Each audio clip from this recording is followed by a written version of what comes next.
परी मर्जी है सब दा सज्जन सब दा यार 5 करोड़ आवाम दा प्यार कैदी नंबर 804 वर्दियां वालड़ियो इंसाफ करो। सही सही ओ कौम नू जीण दा वल समझाया सुती कौम नू खान जगाया कौम नू जीण दा वल समझाया सुती कौम नू खान जगाया आलमी दुनिया होई हैरान कीता शान नबी दा बयान एह पक्का मुसलमान दुनिया वालड़ियो इंसाफ करो।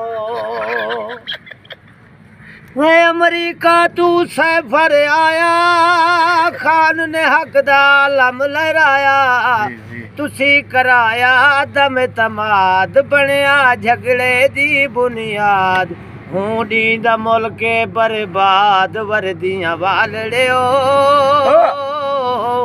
इंसाफ करो। ओ मुल्क दी दाल च वड्डा काला जेंदा ना है भी गोडाला चादर चार दीवारी पार नंगियां वीडियो इज्जतां तार क्या इवें हों दिन चौकीदार वर्दियां वालड़ियो इंसाफ करो। ओए असली नस्ली खून जा गल्ला दल इंसाफ कानून जा गल्ला 35 सालां तू पी नून चुसेंदी रही है अवाम दा खून ना इंसाफ दे ना कानून वर्दियां वालड़ियो इंसाफ करो।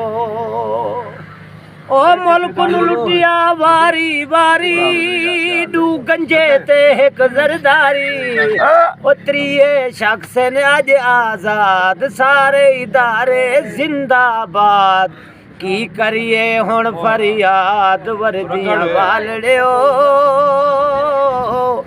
इंसाफ करो।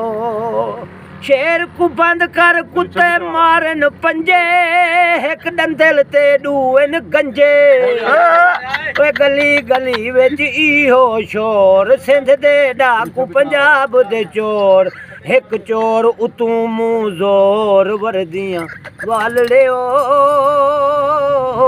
इंसाफ करो। 8 फरवरी नू फैसला करना है हक नाल जीवन हक नाल मरना है ओ जुल्म दे बदले दे तू वोट करनी खान दी फुल सपोर्ट गंजा दे हाथ पासपोर्ट ते एयरपोर्ट वर्दियां वालड़ियो